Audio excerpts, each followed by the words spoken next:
صرف یہ سوچ کر کے میرے ابا یہ کہتے ہیں، صرف یہ سوچ کر کے میرے دوست انجینئرنگ لے رہے ہیں تو میں بھی انجینئرنگ لے لوں، صرف یہ سوچ کر کے پیسہ تو ڈاکٹر ہی کماتا ہے تو پیسہ کمانا ہے تو ڈاکٹر بننا چاہیے، یہ سب طریقے کریئر چننے کے غلط طریقے ہیں۔ آپ کو یہ کرنا ہے کہ آپ کو کس سبجیکٹ میں مزہ آتا ہے، کس سبجیکٹ میں آپ کو کنٹریبیوٹ کرنے کا من ہے، کس سبجیکٹ کی کلاس آپ کرنا چاہتے ہیں زیادہ سے زیادہ، کس سبجیکٹ کی کتاب پڑھنے میں آپ کو بہت مزہ ملتا ہے، بہت دلچسپی ہوتی ہے، ایسی چیز میں آپ اپنا کریئر بنائیے اور سوچئے کہ اس میں مجھے کنٹریبیوٹ کرنا ہے۔ اور کنٹریبیوٹ کرنے کا پہلا مطلب یہ ہے، اس کے 3-4 حصے ہیں یا کچھ حصے ہیں، لیکن اس میں پہلا حصہ جو ہے وہ بڑا امپورٹنٹ حصہ یہ ہے کہ آپ جو علم موجود ہے اس کو حاصل کریں، لیکن یہ کافی نہیں ہے۔ ابھی میں نے بتایا کہ جو آپ نقل کرنا صرف کافی نہیں ہے، تو جو علم ہے اس کو حاصل کرنا ضروری ہے مگر کافی نہیں ہے، اس علم کو حاصل کرنا ہے۔ دوسرا اسٹیپ اس کو انالائز کرنا ہے، اس میں کیا بات صحیح ہے کیا بات غلط ہے، اور پھر تیسری چیز اس کو صحیح یا غلط کو آئیڈینٹیفائی کر کے اس پر تنقید کر کے دلائل کام کر کے آپ کو کریشن آف نالج کا کام بھی انجام دینا ہے۔ اور یہ سارے کام آپ کو، چوتھا پوائنٹ بڑا امپورٹنٹ ہے کہ اسلامی رخ سے اس کام کو کرنا ہے، اسلامک پرسپیکٹیو کے ساتھ اس کام کو کرنا ہے۔ اب یہ کام اسلامی رخ کے ساتھ جب کیا جائے گا تو کیا فرق پیدا ہوگا اور کیسے اس کام کو کیا جاتا ہے، کیا ہوتا ہے، یہ اس کو ایک مثال سے سمجھیے آپ۔ ورنہ اکثر ہم لوگ سمجھتے ہیں یا یہ بات ہمارے ذہن میں آتی ہے کہ نالج کی ترقی تو ہوتی رہتی ہے، نالج کی ترقی چاہے مسلمان کرے، چاہے ہندو کرے، چاہے کوئی ویسٹرن آدمی کرے، اس میں کوئی خاص فرق نہیں پڑنا چاہیے۔ لیکن میں آپ کو ایک بہت چھوٹی سی مثال، بہت کامن سی مثال کے ذریعے بات بتاتا ہوں کہ نالج ہمیشہ ویکیوم میں نہیں پیدا ہوتی ہے، ویکیوم میں نہیں تخلیق کی جاتی ہے، بلکہ ہمیشہ ایک تہذیب اور سویلائزیشن اور ایک نظریے کے تحت وہ نالج پروان چڑھتی ہے۔ میں آپ کو مثال دے رہا ہوں گن پاؤڈر کی۔ ہم میں سے ہر آدمی گن پاؤڈر کو جانتا ہے کہ یہ بارود کو کہتے ہیں۔ مسلمانوں نے گن پاؤڈر کا جو علم ہے یہ ان کو چائنا سے ملا، چائنا کے لوگ اس کو استعمال کرتے تھے، ان کو یہ پتہ چلا چائنیز کے ذریعے کہ ایسے استعمال کیا جائے اس کو۔ مسلمانوں نے اس ٹیکنالوجی کو ترقی دی، لیکن مسلمانوں نے اس ٹیکنالوجی کو صرف اتنی ترقی دی جس کے ذریعے فوج کا نقصان کیا جا سکے، جو فوجی قلعے پر اٹیک کرنے کے لیے آ رہا ہے اس کو نقصان پہنچایا جا سکے۔ مسلمانوں نے اس سے زیادہ اس علم کو ترقی نہیں دی، اس ٹیکنالوجی کو ترقی نہیں دی۔ لیکن یہی ٹیکنالوجی مسلمانوں کے ذریعے جب یورپ کو پہنچتی ہے تو یورپ کے سائنٹسٹ جو ہے وہ اس کو بہت زیادہ ترقی دیتے ہیں، اتنی زیادہ ترقی دیتے ہیں کہ ایک ایک بم سے 100 200 1000 لوگ مارے جاتے ہیں، اور اب تو اتنی ترقی ہو گئی ہے کہ ایٹم بم اور ساری چیزیں ہمارے سامنے ہیں۔ تو سوال پیدا ہوتا ہے کہ کیا مسلمان سائنٹسٹ نالائق تھے کہ وہ بم کی ٹیکنالوجی کو ترقی نہیں دے پائے، گن پاؤڈر کی ٹیکنالوجی کو ترقی نہیں دے پائے؟ یورپ کے سائنٹسٹ بڑے لائق تھے کہ انہوں نے ترقی دے دی؟ تو جواب ہے کہ نہیں، ایسا نہیں ہے۔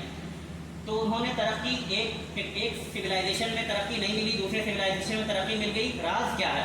تو راز یہ ہے کہ مسلمان سائنسدان اسلامی اصول کے پابند ہیں۔ اور اسلامی اصول کیا ہے جنگ کا؟ جنگ کا اسلامی اصول یہ ہے کہ جو لڑ نہیں رہا ہے اس کو نقصان نہیں پہنچایا جائے گا، بچے کو نہیں نقصان پہنچایا جائے گا، عورتوں کو نہیں نقصان پہنچایا جائے گا، بوڑھوں کو نہیں نقصان پہنچایا جائے گا، مذہبی رہنماؤں کو نہیں نقصان پہنچایا جائے گا، سویلینس کو نہیں نقصان پہنچایا جائے گا۔ تو بم کا نقصان اتنا ہی ہونا چاہیے جتنا فوج کو ہوگا یا میدان جنگ میں ہو سکتا ہے، اس سے بڑا دائرہ نقصان کا نہیں ہونا چاہیے۔ تو مسلمان ٹیکنالوجسٹ کے لیے یا سائنسداں کے لیے یہ بات بیکار تھی کہ وہ بڑے طاقت کے بم بنائے، کیونکہ اس کو استعمال ہی نہیں کرنا ہے، ہمیں لوگوں کو نقصان پہنچانا ہی نہیں ہے، بس فوج تک ہم نے نقصان کو محدود کرنا ہے۔ لیکن ویسٹرن سویلائزیشن کے پاس اخلاقیات کے یہ معیارات نہیں تھے، یہ اسلامی معیارات نہیں تھے۔ ان کے ذہن میں کیا بات تھی کہ ہم جتنا طاقتور بم بنائیں گے، جتنا زیادہ دشمن کو نقصان پہنچائیں گے، جتنی زیادہ آبادی کو اپاہج کر دیں گے، ان کو مٹا دیں گے، اتنی جلدی فتح ہماری ہوگی۔ وہ بم کی ٹیکنالوجی کو بڑھاتے گئے، جتنی ان کی سکت ہوئی اتنا انہوں نے بڑھایا۔ آج وہ ساری دنیا ختم کر سکتے ہیں ایک ایک بم میں، لیکن یہ کہ ان کی جو لالچ ہے وہ اب بھی سمجھیے کہ دوسرے سے طاقتور بم بنانے کی ختم نہیں ہو رہی ہے۔ کیوں؟ کیونکہ ان کے اخلاقی معیار مسلمانوں جیسے نہیں تھے۔ یہ فرق ہوتا ہے علم میں، کس علم کو ترقی دینی ہے، کس ٹیکنالوجی میں انویسٹ کرنا ہے، یہ ساری باتیں جو طے ہوتی ہیں، یہ ساری باتیں طے ہوتی ہیں نظریے کے ذریعے، فلسفے کے ذریعے اور آئیڈیا کے ذریعے، سویلائزیشن کے ذریعے۔ اسی لیے آپ یہ دیکھیں گے کہ مختلف سویلائزیشن میں مختلف علوم کو ترقی ملتی ہے۔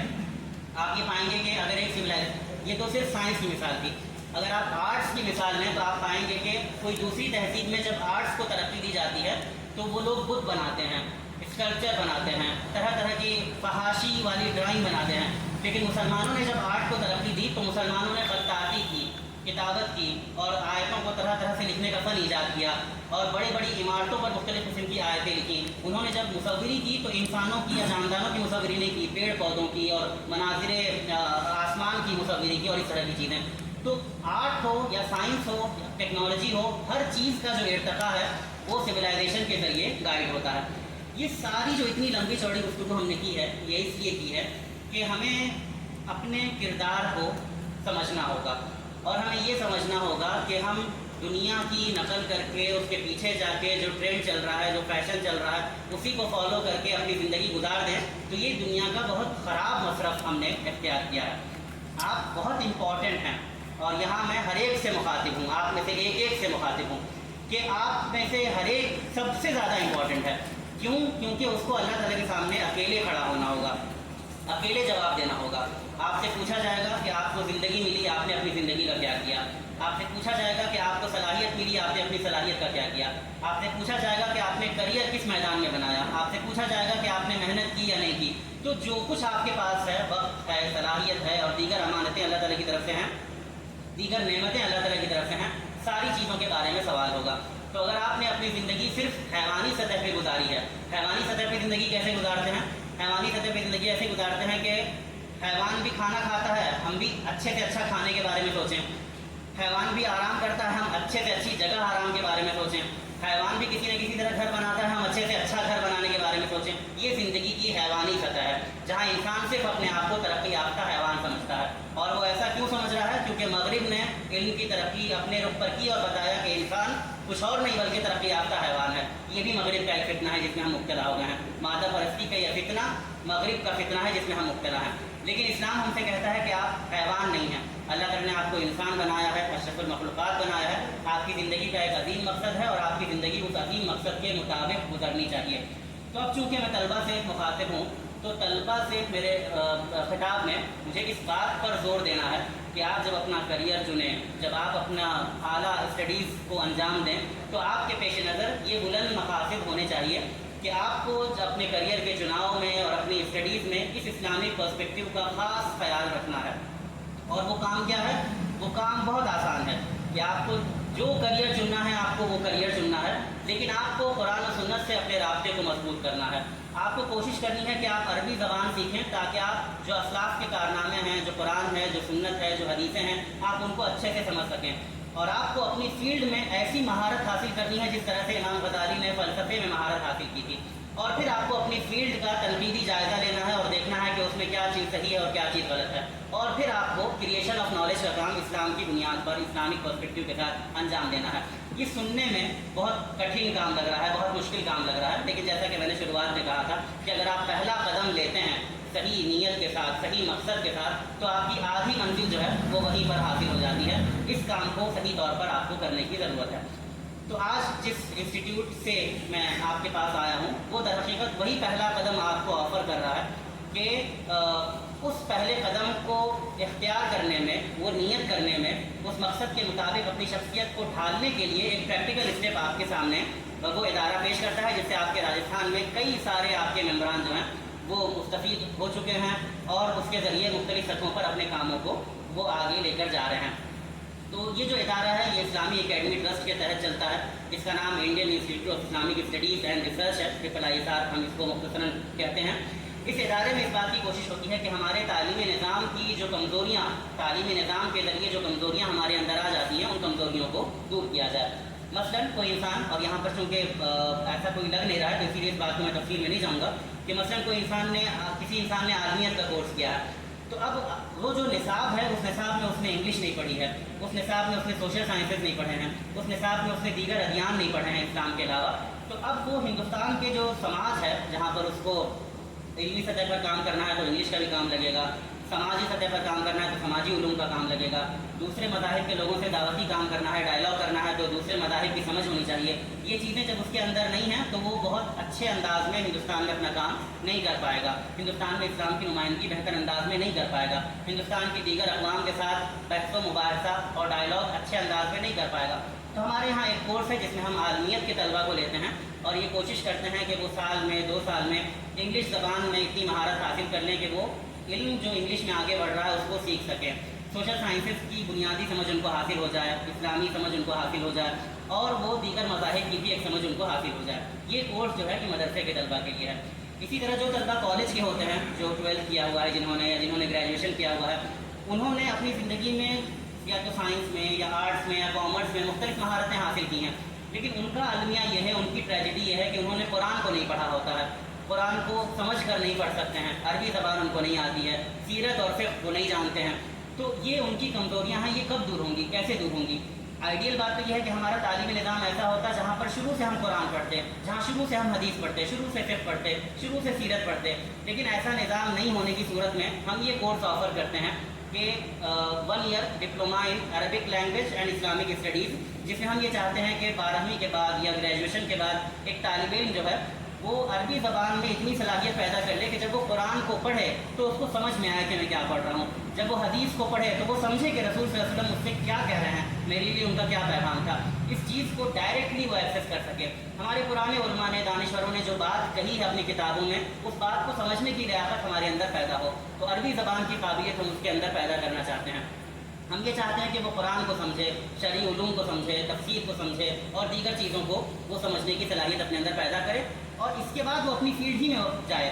یعنی وہ انجینئرنگ کرنا ہے تو انجینئر بنے، لیکن اس صلاحیت کے ساتھ وہ ایک بہتر انجینئر بن سکتا ہے، ایک مسلمان انجینئر بن سکتا ہے. اس صلاحیت کے ساتھ وہ ایک بہتر ڈاکٹر بن سکتا ہے، ایک مسلمان ڈاکٹر بن سکتا ہے. اس صلاحیت کے ساتھ وہ ایک بہتر وکیل بن سکتا ہے، ایک مسلمان وکیل بن سکتا ہے. کیا فرق ہے اس میں ایک عام ڈاکٹر میں اور ایک مسلمان ڈاکٹر میں؟ تو ایک عام ڈاکٹر جو ہے وہ ہم زیادہ تر اس کو دیکھتے ہیں کہ وہ اپنی اخلاقی ذمہ داری کو نہیں سمجھتا ہے. ہم زیادہ تر وہ دیکھتے ہیں کہ وہ کمیشن لے رہا ہوگا، یا جو خرچ اس نے MBBS کرنے کے لیے کیا ہوگا اس کو ریکور کرنا چاہے گا اپنے مریضوں سے. مریض اس کو پروفٹ نظر آتے ہیں. جتنا زیادہ مرض ہوتا ہے وہ چاہتا ہے کہ وہ مطلب یہ کہ ان کو ایک طرح سے ایکسپلائٹ کر لے. اور وہ کیوں نہیں ایسا چاہے گا؟ کیونکہ مغربی نظام نے جو پوری پرورش کی ہے اس میں ایجوکیشن کو سروس نہیں بنایا ہے اور خدمت نہیں بنایا ہے، بلکہ اس نے اس کو پروفٹ کا ایک ذریعہ بنایا ہے. مطلب بات کو یہاں بیچ میں روکتے ہوئے میں آپ کو سامنے ایک مثال دینا چاہوں گا. غالباً علامہ شبلی نے مسلمانوں کے اسپتالوں پر ایک مقالہ لکھا ہے، اسلامی شفا خانوں پر. بہت یعنی ایک مزیدار بات کے طور پر اس کو سنیے، اور یہ سچائی ہے کہ انہوں نے مختلف اسپتالوں کی ہسٹری بیان کی کہ مسلمانوں نے کیسے اسپتال بنائے تھے. اور اس بتانے میں ایک اسپتال کا ذکر کیا اور بتایا کہ وہ اسپتال فری تھا سارے لوگوں کے لیے. جو بھی مریض ہے وہ وہاں جا سکتا ہے، فری آف کاسٹ اس کا علاج ہوگا. اور جب وہ صحت مند ہو جائے گا تو اس کو پورا مرغا کھلایا جائے گا، اور اگر وہ ہضم کرنے میں کامیاب ہو گیا تو کہا جائے گا اب تم صحت مند ہو، تب اس کو ڈسچارج کیا جائے گا. اور پھر اس کے بعد اس سے نہ صرف یہ کہ کوئی فیس نہیں لی جائے گی، بلکہ جتنے دن وہ ہاسپٹل میں ایڈمٹ تھا اس کو اس کا بھتہ دیا جائے گا، بے روزگاری بھتہ کہہ لیجیے اس کو، کہ تم اتنے دن کام نہیں کر پائے، تمہارے گھر میں مسئلہ ہوگا. یہ اسپتال کر رہا ہے. اس کے بدلے آپ آج کے اسپتال کا تصور کیجئے، صرف ہندوستان نہیں امریکہ کا اسپتال کا تصور کیجئے. ایک غریب آدمی بغیر انشورنس کے اسپتال کا رخ نہیں دیکھنا چاہتا ہے، کوئی ایک ٹیسٹ نہیں کرانا چاہتا ہے. یہ آج کے نظام کا اسپتال ہے، وہ ہمارے نظام کا اسپتال تھا. یہ فرق ہوتا ہے ٹیکنالوجی کا، اور یہ فرق ہوتا ہے چیزوں کا کہ آپ کیسے کسی چیز کو ایک رخ دیتے ہیں. تو آج کا جو ڈاکٹر ہے وہ ایک الگ تصور کے تحت ڈاکٹر بنا ہے، اور آپ اسلام کی تعلیمات کے ساتھ اگر آپ ایک ڈاکٹر بنیں گے تو آپ ایک الگ تصور کے ساتھ ڈاکٹر بنیں گے. تو ایک انجینئر جو بنتا ہے، آپ کیوں اتنے بڑے بڑے برج گر جاتے ہیں؟ تو آپ پائیں گے کہ اگر وہ انجینئر اپنی اسلامی اخلاقیات کا بھی حامل ہوتا، ایماندار ہوتا اپنی بات میں، تو وہ برج نہیں گرا کرتے، ملاوٹیں نہیں ہوا کرتی. لیکن آپ دیکھیں گے کہ وہ ملاوٹیں ہو رہی ہیں، برج بھی گر رہے ہیں، دنیا میں طرح طرح کے مسائل آ رہے ہیں. تو دنیا کا مسئلے کا حل یہ نہیں ہے کہ لوگ پڑھ لکھ لیں. لوگ پڑھ لکھ لیں گے اور اخلاقیات سے عاری ہوں گے، زیادہ بڑا فتنہ بن جائیں گے. ایک کم پڑھا لکھا آدمی 10 روپے کی چوری کرتا ہے، 10 روپے کا کرپشن کرتا ہے. ایک پڑھا لکھا آدمی 1 کے آگے ہزاروں زیرو لگا کے کرپشن کرتا ہے. پڑھنا مشکل ہوتا ہے کہ کتنے کا کرپشن کیا ہے، اتنے کا کرپشن کا ڈالتا ہے وہ. تو یہ کہ دماغ درست ہونا ضروری ہے، عقل درست ہونا ضروری ہے، فہم درست ہونا ضروری ہے، دل درست ہونا ضروری ہے. اور اس لیے میں کہہ رہا ہوں کہ ایک مسلمان ڈاکٹر، ایک مسلمان انجینئر، ایک مسلمان ٹیکنوکریٹ صحیح معنوں میں جو اسلام پر عمل کرتا ہو، یہ بہت زیادہ ہمارے لیے ضروری ہے.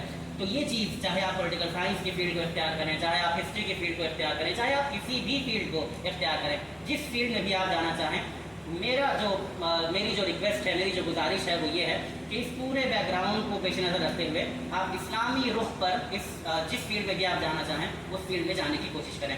تو یہ جو جیسا کہ میں نے ذکر کیا، Indian institute of Islamic studies and research کے جو کورسز ہیں وہ آپ کو یہ نہیں بتاتے ہیں کہ آپ کو مستقبل میں کیا کرنا ہے، وہ کریئر تو آپ ہی کو ڈیسائیڈ کرنا ہے. لیکن ہم آپ کی پرسنالٹی کو گرو کرنا چاہتے ہیں اور آپ میں کچھ ایسی صلاحیتوں کو پیدا کرنا چاہتے ہیں جو تعلیمی نظام سے گزرتے ہوئے 10 سال میں، 12 سال میں، 15 سال میں آپ کے اندر افسوس ہے کہ نہیں پیدا ہو سکی ہیں. آپ نے پورا 15 سال لگا کر ایک ایجوکیشن میں گریجویشن کیا کسی سبجیکٹ میں، لیکن آپ عربی زبان نہیں جان رہے ہیں. آپ قرآن کو نہیں سمجھ رہے ہیں، آپ حدیث کو نہیں سمجھ رہے ہیں، آپ فقہ سے واقف نہیں ہیں. یہ چیزیں آپ کو واقف ہونی چاہیے تھی. امام غزالی کہتے ہیں کہ ہر انسان کے لیے وہ علم فرض ہے جو اس کی فیلڈ سے ریلیٹڈ ہے. ایک تاجر کو تجارت کے مسائل معلوم ہونے چاہیے، یہ اس پر فرض ہے. ایک ڈاکٹر کو ڈاکٹری کے مسائل اسلامی رخ سے معلوم ہونے چاہیے، یہ اس پر فرض ہے.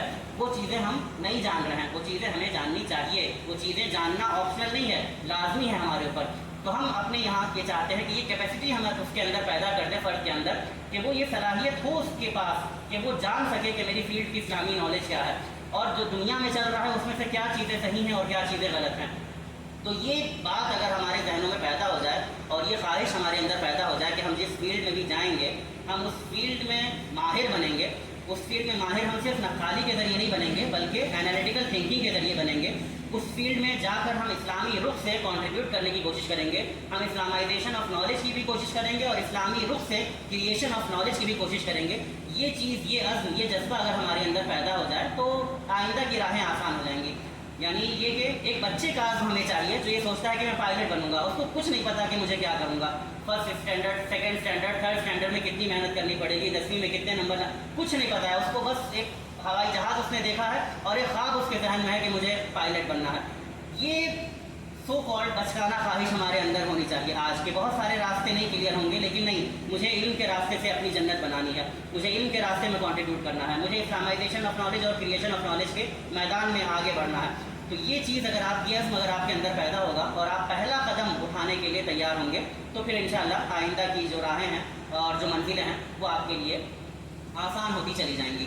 تو ایک بار پھر اگر میں ڈسکشن کو یعنی سمرائز کرنے کی کوشش کروں تو یہ جو انیشیٹو ہے اسلامی اکیڈمی ٹرسٹ کے تحت، یہ بالکل کافی نہیں ہے.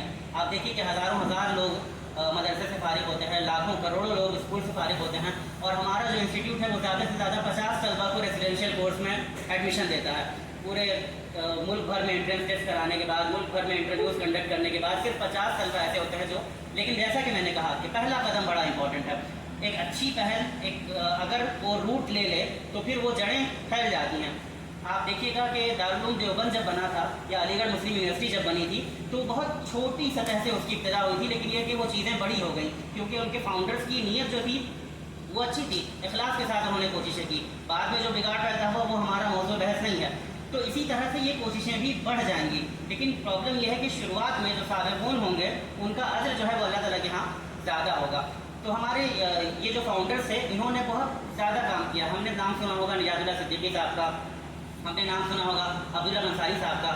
1950s میں یہ لوگ آئے جماعت کے پاس، اس وقت یہ بچے تھے، آپ کی عمر تھی، آپ سے چھوٹی عمر ہوگی ان کی، اور انہوں نے کہا کہ ہم ماڈرن ایجوکیشن میں 10ویں تک، 12ویں تک اور یا گریجویشن تک ہم پڑھ چکے ہیں اور ہمیں قرآن پڑھنا ہے، ہمیں حدیث پڑھنا ہے، آپ ہماری تعلیم کا انتظام کیجیے. ہم آ گئے ہیں یہاں پہ، ہم کہیں نہیں جائیں گے. جماعت نے ان کی تعلیم کا انتظام کیا اور اس طرح سے ثانوی درسگاہ وجود میں آئی. انہی بچوں نے جو بعد میں بڑے ہوئے، جوان ہوئے، بوڑھے ہوئے اور اپنا پوری زندگی علم کے راستے میں لگا دیا. اور اگر آپ پڑھیں گے ان کے بارے میں تو آپ دیکھیں گے کہ کس طرح سے مختلف فیلڈز میں انہوں نے کنٹریبیوشن پیش کیا ہے. اکنامکس کے میدان میں کشا فیصل ایوارڈ ملتا ہے، ایک نے فلسفے اور اسلامی تصوف کے میدان میں بڑی خدمات انجام دی ہیں. انہی لوگوں کا آئیڈیا تھا اور انہوں نے اسلامی اکیڈمی جو ہے وہ قائم کی کہ جو خواب انہوں نے دیکھا تھا اس خواب کو ان کے بعد آنے والے نوجوان بھی دیکھیں. اور آج یہ ہماری ذمہ داری ہے کہ اس خواب کو ہم دیکھیں، اس خواب کو ہم زندہ رکھیں اور اس خواب کو ہم آگے لے کر چلیں. تو مجھے امید ہے کہ اس ذمہ داری کو ادا کرنے کا جوش اور ولولہ اور عزم ہم لوگ یہاں سے لے کر اٹھیں گے. تو فی الحال جو ہیں وہ کورسز میں ایڈمیشنز جاری ہیں، ہمارے جو ریزیڈینشیل کورسز ہیں، اور اس میں جو طلبہ گریجویٹ ہوں وہ بھی ویلکم ہیں. جن طلبہ کا 12th مکمل کیا ہوا ہو اور وہ گریجویشن کر رہے ہوں وہ بھی ویلکم ہیں. 1 سال اور 2 سال کے عرصے میں آپ کی جو تعلیم ہے یعنی جو مین اسٹریم ایجوکیشن آپ کی چل رہی ہے وہ جاری رہے گی ڈسٹینس یا پرائیویٹ یا آن لائن موڈ میں. اور اس کے ساتھ ساتھ آپ کا پورا وقت اس بات میں صرف ہوگا کہ آپ عربی زبان میں اپنی اسکلس حاصل کریں، شرعی علوم میں مہارت حاصل کریں، تاکہ جس فیلڈ میں بھی آپ جائیں جیسا کہ کہا گیا آپ اسلامی رخ سے چیزوں کو انالائز کرنے اور کنٹریبیوٹ کرنے کے قابل ہو جائیں. تو یہ ریزیڈینشیل کورسز کے حوالے سے اس وقت میری حاضری آپ کے سامنے ہوئی ہے، اور اس کے جو نوٹسز ہیں اور ایڈمیشن کی ڈیٹس ہیں، انٹرویو وغیرہ کی وہ ساری چیزیں وہ آپ کو میرے خیال میں آپ کے ذمہ داران واٹس ایپ کے ذریعے پہنچا دیں گے. خواتین کی طرف سے بہت دنوں سے یہ ڈیمانڈ ہو رہی تھی کہ ہمارے لیے مختلف قسم کے کورسز شروع کیے جائیں اور خواتین کے لیے ریزیڈینشیل کورسز کا انتظام نہیں ہو سکا، جو ہمارے ریسورسز اور دیگر چیزوں کی کمیاں ہیں، تو خواتین کے لیے آن لائن کورس ایک شروع کیا گیا ہے. اس کا یہ 5واں سیشن انشاءاللہ، اس کے ایڈمیشن شروع ہونے والے ہیں. اس کی تفصیلات بھی ہم آپ کے ذمہ داران کو فراہم کریں گے، اور جب وہ آ جائیں گی تو وہ خواتین جو کسی بھی عمر کی ہوں، کسی بھی جغرافیہ خطے سے تعلق رکھتی ہوں، اگر وہ 10th ان کا مکمل ہے تو پھر وہ آگے بڑھ کر اس سرٹیفکیٹ کورس کو کر سکتی ہیں اسلامک اسٹڈیز میں، اور پھر آگے بڑھ سکتی ہیں، اور انشاءاللہ دیگر کورسز کا اور ریزیڈینشیل کورسز کی شروعات کرنے کی کوشش کی جائے گی. تو میری جو درخواست ہے وہ یہ ہے کہ آپ لوگ اس انیشیٹو کو اور اس کی اہمیت کو سمجھیں، اور اس انیشیٹو کو آگے بڑھانے میں آپ کا اپنا جو کردار ہے اس کو ادا کریں. آپ کا کردار یہ ہو سکتا ہے کہ مان لیجیے آپ نے 12th کیا ہو، آپ گریجویشن کے طالب علم ہو، تو آپ ہمت کریں، آگے آئیں اور اس کورس میں ایڈمیشن لینے کی کوشش کریں. یا آپ کا کردار یہ ہو سکتا ہے کہ مان لیجیے آپ اس مرحلے سے آگے بڑھ چکے ہیں، یا یہ مرحلہ بعد میں آنے والا ہے، لیکن آپ کی نظر میں کوئی ایسا ہے آپ کے رشتہ داروں میں، آپ کے دوستوں میں، جو بڑا ذہین ہے، جو اس فیلڈ میں اگر آئے تو بہت زیادہ کنٹریبیوٹ کرنے والا ہوگا، تو آپ اس کا رخ اس طرف کرائیں، اس کا دھیان اس طرف دلائیں، اور اس کو کوشش کریں کہ وہ ان کورسز میں ایڈمیشن لے کر اپنا کنٹریبیوشن پیش کریں. تو یہ چند باتیں تھیں جو مجھے آپ کے سامنے عرض کرنی تھی. اگر آپ کے ذہنوں میں جو باتیں عرض کی گئی ان اس حوالے سے کوئی سوال یا کوئی اس طرح کی چیز ہے تو اس کا ویلکم ہے. جزاک اللہ. آپ کا دعوانا الحمد للہ رب العالمین.